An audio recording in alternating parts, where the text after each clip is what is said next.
우리 아브라함의 이야기를 좀 나누고 있습니다. 약속의 땅에도 기근이 찾아와요, 그렇죠? 약속의 땅에 가면 만사형통 같지만 여전히 사람을 살아가는 그곳에는 어려움이 올 수 있습니다. 약속의 땅에 도착했지만 기근이 발생해서 그들이 또 하나님의 사람이지만 때로는 우리가 좀 하나님께 물어보지 않고 또 결정할 때도 있어요. 그래서 자기의 생각이 옳은 대로 그렇게 결정할 수 있어요. 그래서 자기의 어떤 생각대로 잠깐 애굽으로 내려가자 라고 이렇게 생각하고 아브라함은 애굽으로 아마 내려간 것 같습니다. 애굽으로 내려가는 길에는 더 큰 문제가 발생했죠. 그것은 바로 아내가 너무 예쁘기 때문에 그 아내로 인해서 생명의 위험을 느낄 만큼의 그런 어려움들이 있었죠.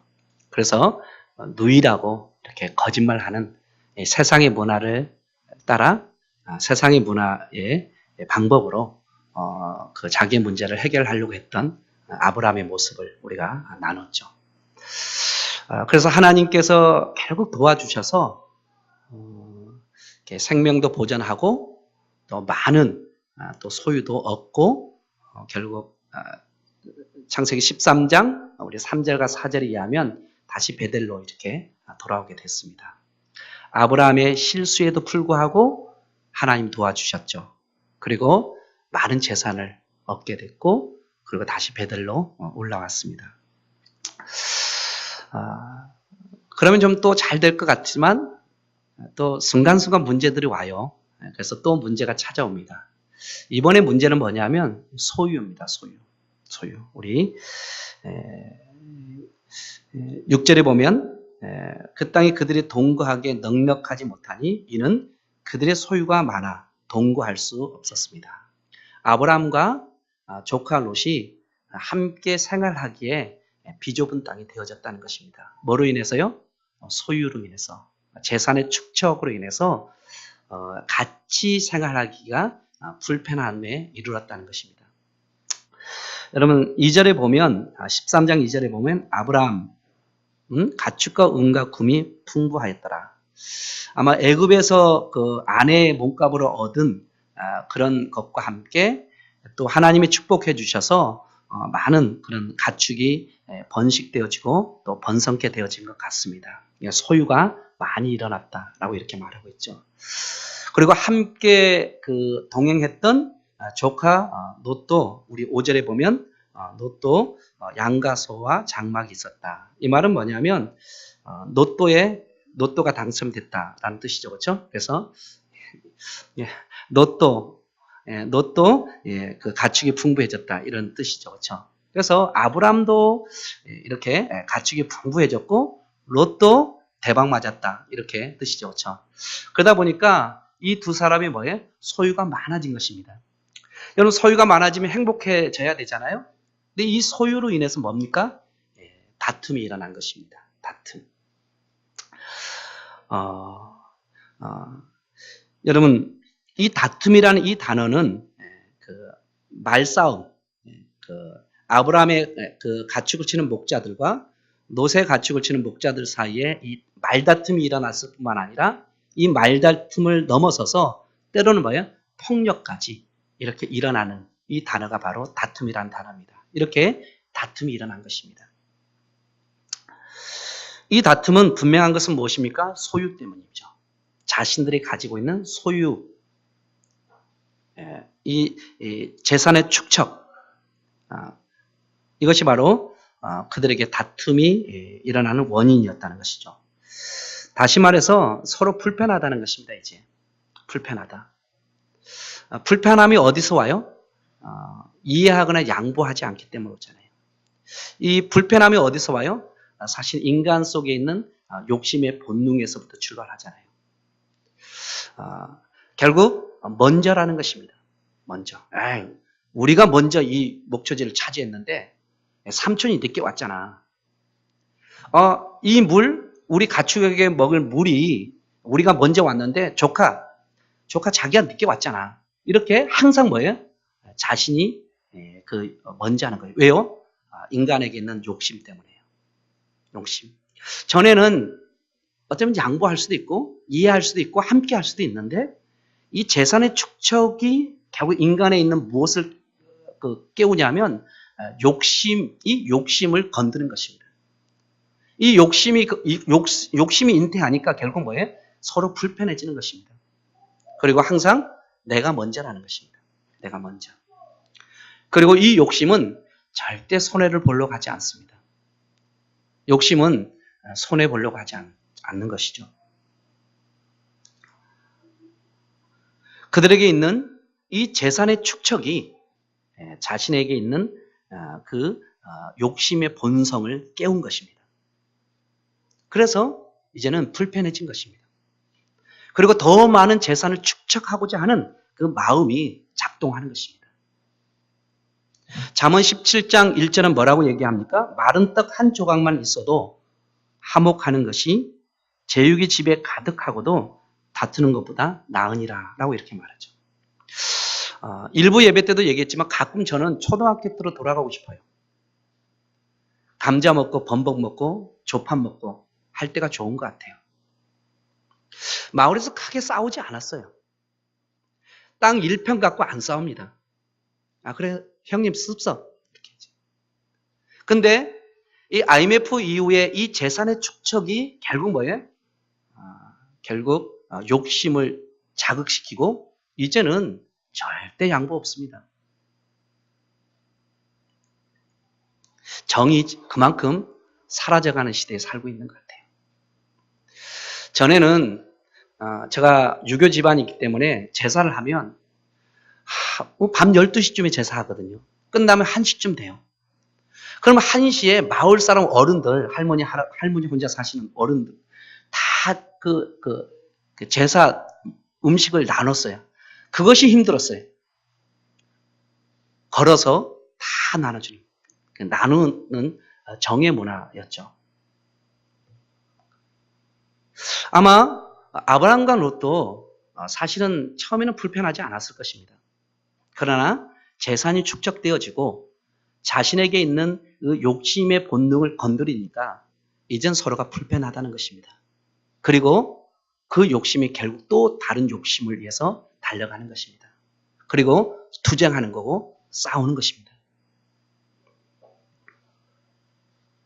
사랑하는 성도 여러분, 이 소유의 특성이 무엇입니까? 이 욕심의 특성이 무엇입니까? 만족하지 못하게 하는 것이죠. 그래서 더 많은 재산을 축적하고자 끊임없이 우리 안에 있는 욕심을 자극하여서 끊임없이 갈등하게 하고 그리고 다투게 하는 요인으로 나간다는 것입니다.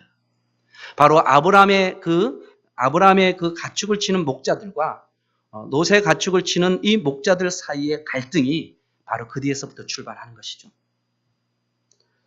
서로 이해하거나 양보하는 것이 아닙니다. 더 많은 소유를 얻기 위해서 끊임없이 다투는 것입니다. 잠언 18장 1절에 이렇게 말씀하시죠. 무리에게서 스스로 갈라지는 자는 자기 소욕을 따르는 자라. 온갖 참 지혜를 배척하느니라.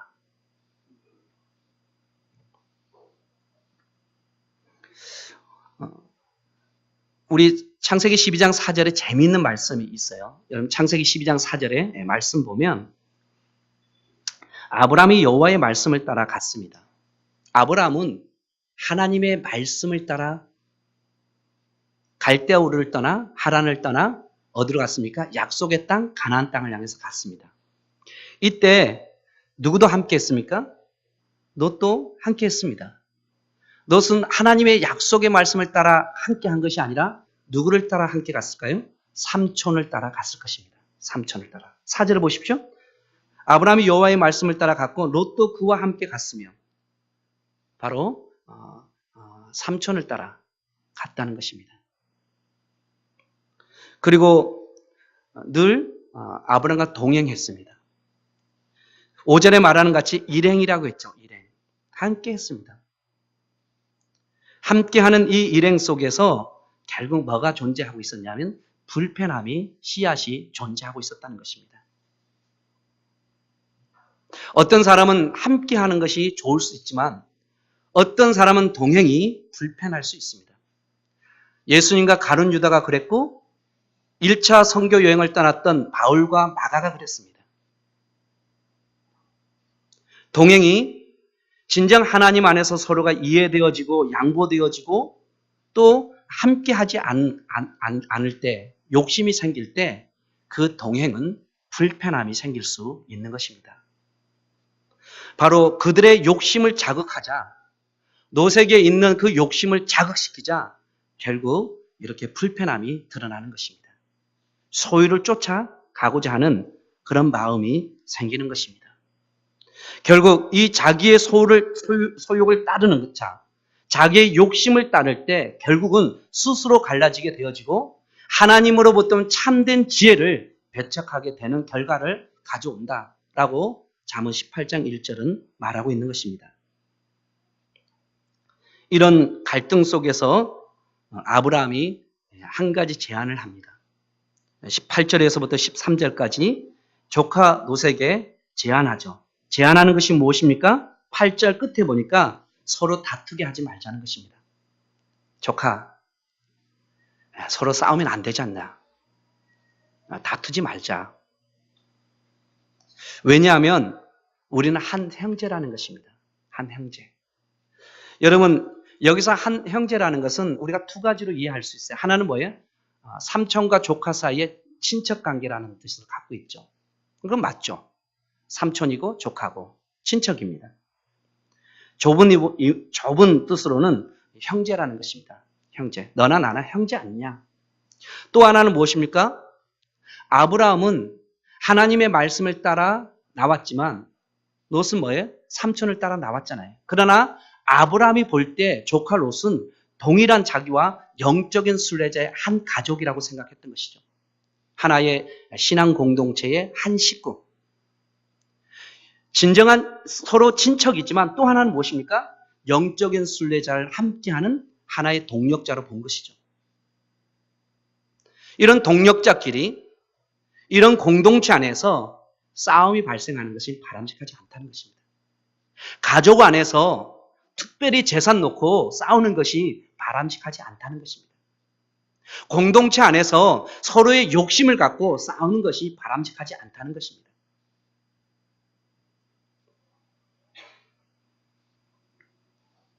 끊임없이 동행하면서 서로 불편하고 욕심 때문에 끊임없이 갈등하고 공동체 분열이 바람직하지 않다는 것입니다. 그래서 아브라함이 제안하죠. 뭐라고 제안하냐면 9절에 보면 너 앞에 온 땅이 있지 않냐. 너 앞에 온 땅이 있지 않냐. 문제 해결에 있어서의 아브라함의 첫 번째 그 행동은 무엇입니까? 조카에게 양보하는 것입니다. 문제 해결에 있어 첫 번째 키워드는 뭐예요? 양보입니다. 양보. 9절 한번 보십시오. 너 앞에 온 땅이 있지 아니하냐. 나를 떠나가라. 너가 자하면 나는 우하고 너가 우하면 나는 자하리라. 누가 먼저입니까? 너가 먼저 선택하라는 것입니다. 너가 먼저 선택하라. 너가 좌측으로 간다면 내가 우측으로 갈게. 너가 우측으로 간다면 나는 좌측으로 갈게. 우선권, 선택권 너에게 먼저 줄게. 라고 아브라함이 양보하는 것입니다. 여러분, 이 팔레스타인 지역이든지 우리나라 유교 사상에서 나이가 많은 사람은 항상 뭐예요? 우선권을 갖습니다. 바울도 빌레몬서를 쓰면서 오네시모로의 문제 때문에 빌레몬에게 이렇게 얘기하죠. 빌레몬, 내가 너보다 나이 많다. 그리고 나는 너의 영적인 후계자다. 너는 나의 제자다. 영적으로도 제자고 인간적으로 내가 나이가 많다. 그래서 너에게 이래라 저래라 할 수도 있다. 그 권한이 내게 있다. 그러나 너를 생각해서 이 오네시모로의 이 문제를 잘 해결해 주기를 내가 간절히 부탁한다. 내가 마땅한 권리를 가지고 있지만 이 권리를 사용하는 것이 아니라 너의 선한 그 행동, 선한 뭡니까? 이 처리를 선하게 처리되도록 너에게 모든 것을 맡긴다라고 이렇게 바울이 말했던 것 같이 바로 지금 아브라함은 삼촌이고 나이가 많습니다. 그래서 조카에게 야, 내가 여기 갈 테니까 너 절로 가라고 말할 수도 있습니다. 그러나 문제 해결을 위해서 자기의 어떤 기도권을 갖고 내가 이렇게 하겠다 저렇게 하겠다 아브라함이 말하지 않습니다. 아브라함은 지금 무엇입니까? 내가 모든 그 권한을 기도권을 내려놓겠다는 것입니다. 형제의 평화를 위해서 공동체의 평화를 위해서 내가 주도권을 갖고 내가 할 수도 있지만 이 모든 주도권, 기도권을 내려놓고 너에게 양보하겠다는 것입니다. 여러분, 여기서 평화를 위해서 내려놓는다는 것은 자신을 낮추는 것입니다. 자신을 낮추는 것. 사랑하는 성도 여러분, 자신을 낮춘다는 것이 쉽지 않습니다. 자기의 어떤 기득권을 포기한다는 것 쉽지 않습니다. 그러나 자신을 낮출 수 있는 것이 믿음의 행동입니다. 진정 하나님을 믿는 믿음에서 나오는 행동의 결과입니다. 자신을 내려놓을 수 있는 것, 자신을 낮출 수 있는 것요. 예수님께서 우리에게 뭐라고 말씀하셨습니까? 너희는 섬기는 자가 되어야 된다. 너희는 자신을 낮추는 자가 되어야 된다. 그래야 하나님 나라의 큰 자가 되고 하나님 나라의 으뜸이 되는 자다. 사도 바울도 빌립보서 2장 5절에서 예수 그리스도를 본받으라 라고 말씀하시면서 예수님은 죽기까지 자신을 낮추셨다고 말씀하시죠. 이 낮춘다는 것은 믿음의 행동입니다. 믿음의 성숙입니다. 진정한 성숙한 자만이 자신을 내려놓을 수 있고 자신을 낮출 수 있는 것입니다. 무엇을 위해서요? 가족을 위해서요. 무엇을 위해서요? 교회의 참된 평화를 위해서요. 이런 믿음의 행동은 하나님의 약속을 믿는 믿음 안에서 나오는 것입니다. 하나님 나의 인생을 축복해 주겠다라는 이 믿음을, 이 약속을 믿는 것입니다. 너가 좋은 것을 선택하라. 그러면 내가 나머지 것 선택하다. 그러나 나의 인생은 하나님께서 축복해 줄 거예요. 하나님께서 그렇게 약속하셨고 하나님께서 내가 어느 곳에 가든지 나의 인생을 축복해 주실 것이라는 그 믿음이 있을 때 우리는 모든 것을 양보할 수 있고 내려놓을 수 있고 자신을 낮추는 삶을 살아갈 수가 있는 것입니다. 믿음 안에 사는 것이죠. 하나님이 나의 인생을 축복해 주셨다는 거예요. 우리는 이런 하나님의 약속의 말씀을 믿는 믿음 안에 살아가야 됩니다. 이것이 하나님의 사람입니다. 두 번째 행동은 무엇입니까? 나를 떠나가라는 것입니다. 나를 떠나가라. 여러분, 문제 해결에 있어서 두 번째 키워드는 무엇입니까? 축척이 아니라 나누는 것입니다. 여러분, 재산을 축적하면 끊임없이 우리의 욕심이 우리를 자극합니다. 그러나 이 욕심을 억제하고 욕심을 이길 수 있는 것은 나누는 삶입니다. 나누는 거예요. 나누는 사람은 욕심이 없어요. 아니, 사실은 본질적으로 우리는 다 욕심을 갖고 있죠. 그러나 나눌 줄 아는 사람은 바로 욕심의 본능을 억제할 수 있어요. 그러나 나누지 못하면 우리가 재산의 축척은 결국 욕심을 나눌 수 있어요. 하나님의 것을 하나님께 드리지 못하면 욕심에 사로잡힐 수 있어요. 하나님의 것을 하나님께 드릴 수 있는 사람이 욕심의 본능을 제어하고 절제할 수 있어요. 하나님 우리에게 맡겨진 헌금을 우리가 하나님께 드릴 수 있다면 우리는 우리의 본능을, 욕심의 본능을 우리는 절제하고 우리는 억제시킬 수 있어요. 그러나 하나님의 것을 하나님께 드리지 못하고 재산을 축적하기 위해서 우리가 그렇게 축적할 때 우리는 욕심에 사로잡힐 수 있어요. 그런 점에서 두 번째 문제 해결은 나누는 것입니다. 나눌 때 우리 안에 있는 이 본능의 본능 속에 욕심이 있는데 이 욕심을 제어할 수 있는 힘을 갖게 되는 것입니다. 여러분, 우리의 리더십도 나눌 때 우리는 욕심을 제어시킬 수 있습니다. 그러나 이 리더십을 나누지 않고 자신의 어떤 것을 하기 위해서 자기에게 권력을 사용하면 결국 그 권력은 부패할 수밖에 없습니다. 그래서 절대 권력은 절대 부패하게 되어 있습니다. 그런 점에서 리더십은 나누는 것입니다. 물질도 나누는 것입니다. 우리의 삶의 모든 것도 나눌 줄 알아야 됩니다. 그래야만이 우리의 욕심을 이길 수 있는 것입니다. 두 번째 키워드는 나누라는 것입니다. 축적하지 않고 나누라, 떠나가라는 것입니다.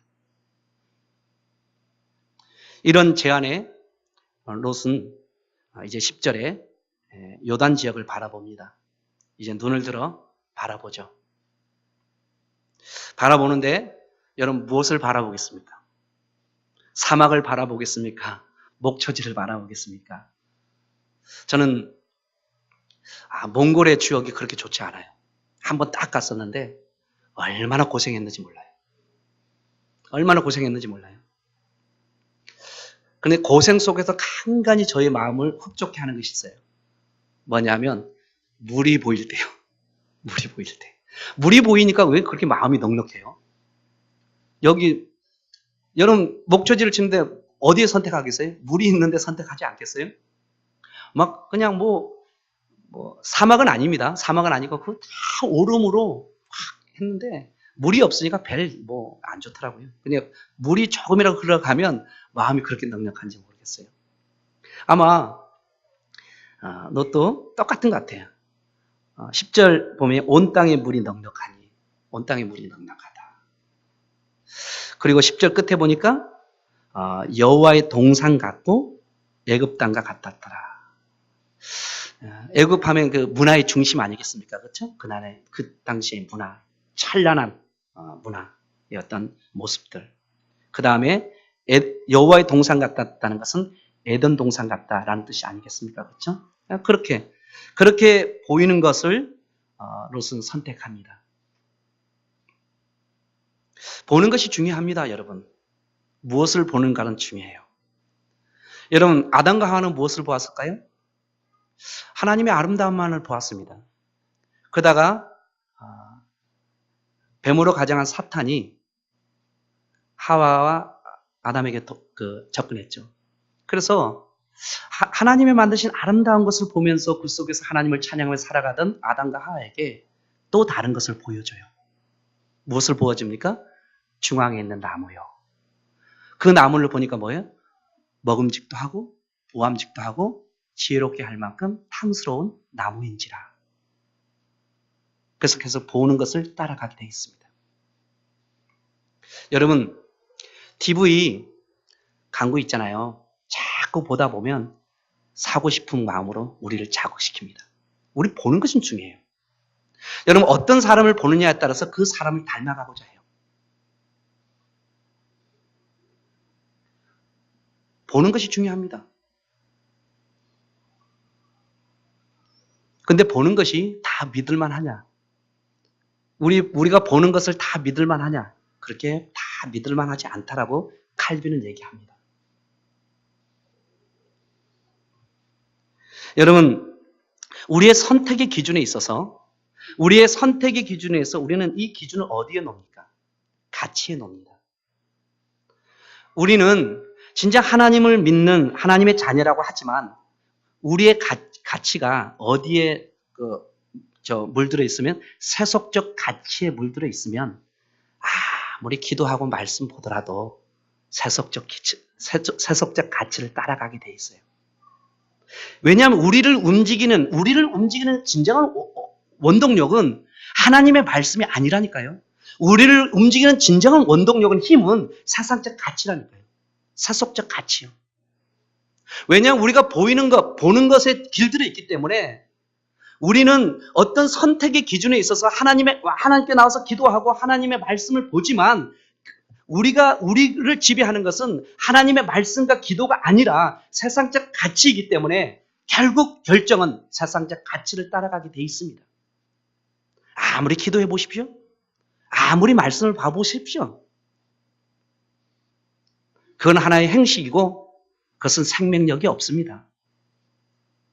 그냥 우리의 어떤 마음과 우리의 생각이 세상적 가치에 물들어 있는데 그렇게 해서 떼내겠습니까? 우리는 합리성에 기초한 이성에 어떤 선택을 할 때 합리성에 기초합니다. 합리성에 기초한다는 건 우리의 이성이죠. 에이, 목사님 그렇게 하면 안 돼요. 바보 같은. 그 바보 같은 짓이에요. 에이, 세상 사람한테 물어보세요. 그거 다 바보라고 하죠. 왜요? 합리성, 우리의 이성에 기초하기 때문입니다.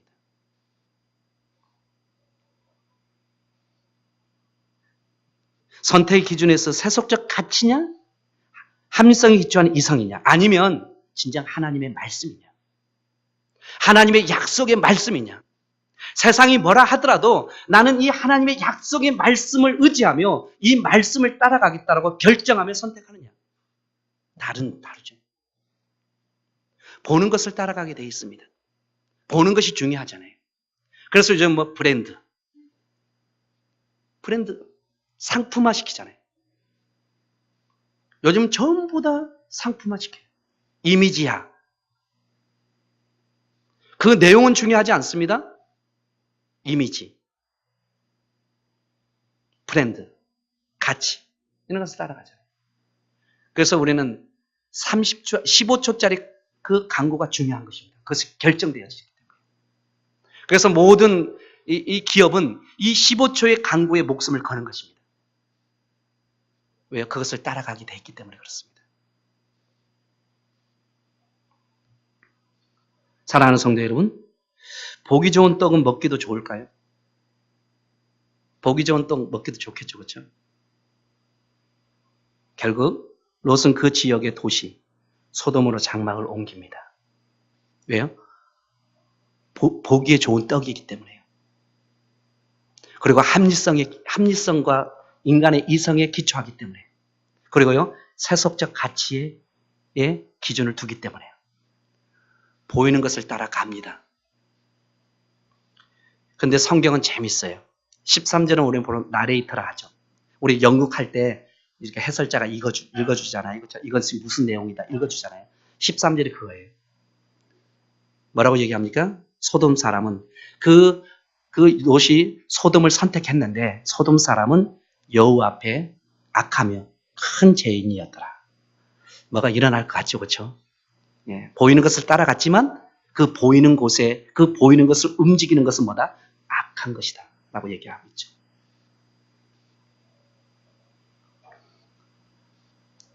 우리가 선택을 할 때 우리는 말씀 안에 머물러 있어야 됩니다. 우리는 선택할 때 기도 안에 머물러 있어야 됩니다. 자기의 이성에 기초하는 것이 아니라 자기의 합리성에 기초하는 것이 아니라 세속적 가치와 욕심을 따라가는 것이 아니라 하나님의 말씀과 기도 가운데 오래 머물러 있어야 됩니다. 여러분, 결국은 우리가 하나님의 말씀과 기도 가운데 있지만 우리의 욕심에 의해서 결정되었을 때 이 욕심은 하나님께로부터 오는 것이 아닙니다.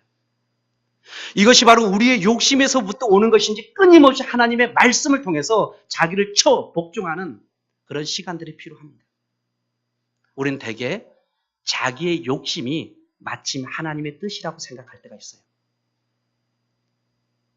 자기의 욕심이 하나님의 비전이라고 생각할 때가 있어요. 저도 마찬가지고요. 그러나 우리의 욕심에서 나오는 것은 하나님의 꿈과 하나님의 비전과 하나님의 계획도 아닙니다. 하나님의 말씀도 아닙니다. 그래서 우리의 욕심으로부터 나오고 있지 않는지를 끊임없이 하나님의 말씀과 기도 가운데 자기를 다스리고 자기를 돌아보는 그런 은혜가 있어야 됩니다. 그래야 세속적 가치를 뺄 수 있어요. 그래서 합리성과 이성에 기초한 것을 내려놓을 수가 있습니다.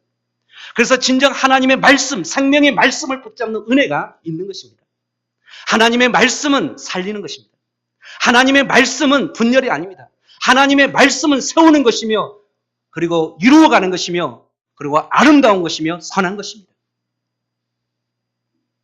우리는 욕심이 아니라 하나님의 말씀에 사로잡혀 우리의 모든 것을 결정하는 은혜가 있기를 소망합니다. 그것은 선한 것입니다. 하나님의 보시기에 심히 아름다웠더라. 하나님의 보실 때 참 선한 것이었다. 이것이 바로 욕심이 아니라 하나님의 말씀 안에서 결정되어지는, 선택되어지는 결과들입니다. 우리가 보는 것을 다 믿을 수 없습니다. 보기 좋은 떡은 가끔 맛이 없을 수도 있습니다. 왜요? 자연에 가면 아름다운 거 있잖아요. 아름다운 건 거의 돋보석일 수가 많대요. 너무 아름다운 것은 독이 있을 수가 있대요. 자연에 보면. 그렇지 않아요? 그렇죠? 저 정글의 법칙 좋아해요. 너무 아름답고 탐스러운 것은 독이 있을 가능성이 높대요. 보기 좋은 떡이 다 맛있을까요? 아니에요. 독이 있을 수 있습니다. 칼빈은 우리의 눈이 그렇게 신뢰할 만한 것이 아니라고 얘기합니다. 그래서 우리에게 필요한 것은 뭐예요? 믿음의 눈이에요. 믿음의 눈. 믿음의 눈으로 세상을 바라볼 수 있는 건요. 어쨌든 롯은 자기가 보는 것을 따라갔습니다. 그것이 바로 돋보석이라는 것을 모르고 아름답기 때문에 그 돋보석을 취하고 나가는 것입니다. 그 안에는 악이 있는데요. 어쨌든 아브라함은 참 쓸쓸했을 것 같아요. 왜요? 가족이었잖아요. 그런 믿음의 동력자잖아요. 그래서 참 섭섭했어. 그리고 또 외로웠을 것 같아요. 여러분 요즘 고독사 문제 심각하죠, 그렇죠? 1년에 몇 명씩 죽어요? 1000명씩 죽는데요. 고독 때문에요. 고독사. 이거 따끈따끈한 거예요. 어제 뉴스에 봤어요. 들으신 분 있죠, 그렇죠? 부산에서 40대 죽은 지 9개월 만에 발견돼요. 고독사. 부산에서 올해만 20명이 죽었대요. 1년에 우리나라 고독사가 1000명이 된답니다. 1000명이. 고독하게 죽어가는 그런 사람들이 1000명이 된답니다. 아마 아브라함도 고독했을 것 같아요. 롯을 보내두고 고독했을 것 같아요. 어떤 쓸쓸한 마음이 있었을 것 같아요. 근데 하나님은 아브라함의 마음을 아세요. 하나님은 우리의 마음을 아세요. 나는 목사는 여러분의 마음을 헤아리지 못해요. 그러나 하나님은 여러분의 마음을 헤아릴 수 있습니다. 아브라함의 마음을 헤아릴 수 있는 분은 누굽니까? 하나님이십니다. 그렇게 지내고 참 그렇게 하는 아브라함에게 오늘 찾아가세요. 14절 보십시오. 롯이 아브라함을 떠난 후에 여호와께서 아브라함에게 이르시되 아브라함을 찾아갔어요. 아브라함 씁쓸하지? 외롭지? 그러면서 아브라함에게 말씀하세요. 아브라함아 동서남북을 바라보라. 난 그거 너에게 주겠다. 17절 보십시오. 일어나라. 제발. 절망과 좌절의 늪에 있지 말고 일어나라. 아브라함 일어나. 그리고 걸어라. 종과 행으로 가로 세로로 다 걸어라. 그리고 내가 그것을 너에게 주리라. 우리의 마음을 위로해 주신 분은 오직 하나님밖에 없는 것 같아요. 그러나 아브라함에게 찾아가잖아요. 아브라함의 마음을 아시고 그리고 아브라함에게 말씀하시잖아요. 아브라함아 일어나라. 일어나라. 그리고 동서남북을 바라보라. 그리고 가로 세로 막 걸어봐라. 너가 밟는 땅 다 너에게 주겠다. 아브라함은 큰 위로를 받은 것 같아요. 아브라함이 참 그런 씁쓸한 가정 가운데 있었는데 하나님께서 오셔서 다시 한번 너의 인생을 축복해주고 너에게 약속한 땅을 너에게 주겠다라고 하나님께서 말씀하실 때에 아브라함은 그 말씀 가운데 큰 위로를 받은 것 같아요. 그래서 18절에 뭐니까 제단을 쌓죠. 제단을 쌓는. 이 제단을 쌓는다는 것은 하나님을 예배하는 것입니다. 하나님의 이름을 부르며 하나님 찬양합니다. 역시 나의 마음을 위로하시는 분은 여호와 하나님밖에 없습니다. 역시 나의 주는 하나님이십니다. 아마 하나님 앞에 찬양했던 것 같아요. 아마 눈물 흘리면서 찬양했을 것 같아요. 나의 마음을 위로해 주시고 나의 마음을 알아주시고 나를 격려해 주시고 나를 일으켜 세워주시고 나를 다시 하나님의 사람으로 하나님의 약속한 그것을 바라보며 걸어갈 수 있도록 다시 일으켜 주시는 하나님의 은혜를 누리며 아마 눈물 흘리며 아마 하나님을 찬양하며 하나님의 이름을 부르며 하나님을 예배했을 것 같아요. 우리는 믿음의 조상 아브라함이라 하죠. 저는 믿음의 조상이라고 생각했어요. 아브라함. 사실 맞아요. 믿음의 조상 아브라함 맞습니다. 그러나 아브라함 믿음보다는 아브라함에게 어울리는 단어는 예배입니다. 진정 믿음으로 하나님을 예배하는 삶을 살아갔던 자, 아브라함입니다. 아브라함은 예배자입니다. 그는 어느 곳에 가든지 가장 먼저 단을 쌓습니다. 이 단을 쌓는다는 것은 하나님의 이름을 부르며 하나님을 찾으며 하나님을 예배하는 행위입니다. 그런 점에서 아브라함은 예배의 본입니다. 사랑하는 성도 여러분, 어느 곳에 가든지 그곳에서 가장 먼저 우리가 해야 될 것은 하나님의 이름을 부르며 하나님을 예배하는 것입니다. 이것이 바로 믿음의 사람입니다. 히브리서 11장 10절은 이렇게 말하죠. 그가 하나님의 계획하시고 지으신 터가 있는 성을 바라봤다는 것입니다. 끊임없이 여러분, 우리가 바라봐야 될 것은 요단강이 아닙니다. 우리가 바라봐야 될 것은 바로 그 에덴 동산 같고 애굽 땅 같다. 이런 세상의 문화, 세상의 어떤 그런 찬란함이 아니라 우리가 진정 바라봐야 될 것은 무엇입니까? 하나님의 성입니다. 하나님의 임재하신 그곳을 바라보는 것입니다. 하나님의 계획하심을 바라봐야 되는 것입니다. 나의 인생을 통해서 하나님이 어떤 계획을 갖고 계신지, 그 하나님이 나를 향한 계획들이 무엇인지를 끊임없이 하나님 앞에, 하나님 안에서 찾아가며 하나님을 바라보는 것. 사랑하는 성도 여러분, 우리 한 사람 한 사람 하나님의 계획하심이 있습니다. 그 계획하심을 바라보세요.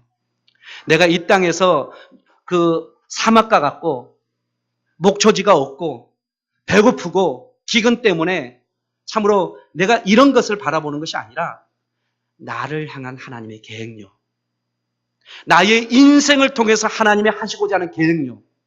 저는 대학에 들어가기 전까지 유교 집안입니다.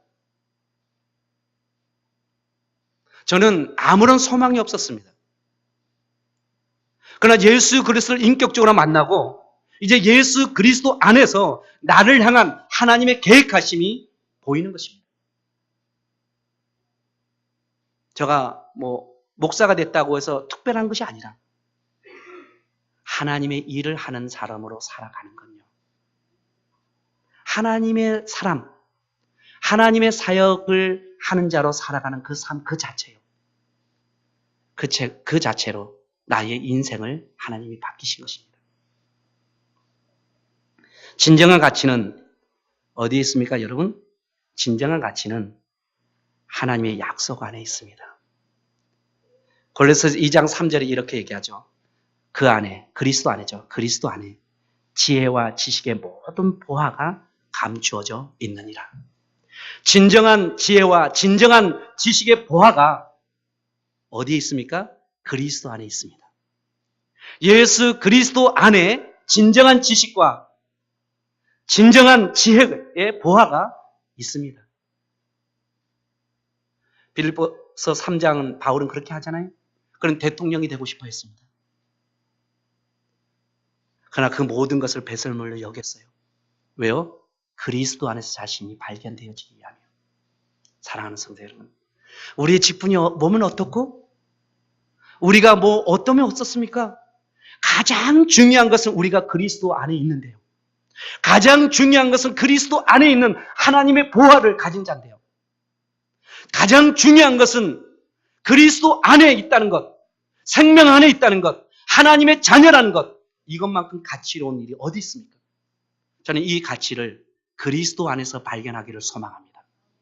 그래서 진정 하나님의 사람으로, 하나님 안에서 진정 가치 있는 존재로 내가 너를 사랑한다, 나는 너를 가장 귀하게 여긴다는 하나님의 음성을 들으며 하나님의 사람으로 그리스도 안에서 끊임없이 자기를 찾아가며 발견하며 그 보화를 누리는 삶을 살아가는 우리 모든 성도들의 삶이 되어지기를 간절히 축원합니다. 하나님 아버지 참 감사합니다. 아브라함에게 약속하셨던 그 약속, 축복의 약속이 우리에게도 동일하게 있음을 인하여 하나님을 찬양하며 하나님을 경배합니다. 하나님의 약속의 말씀을 의지하며 그리스도를 따라 하나님의 사람으로 이 땅 가운데 살아갈 수 있도록 하나님 은혜를 덧입혀 주시옵소서. 하나님 아버지, 진정 그리스도 안에서 참된 가치를 발견하고 그 가치를 누리는 우리 모두가 되어줄 수 있도록 주님께서 함께하여 주시기를 원하오며 거룩하신 예수님의 이름으로 기도드리옵나이다. 아멘.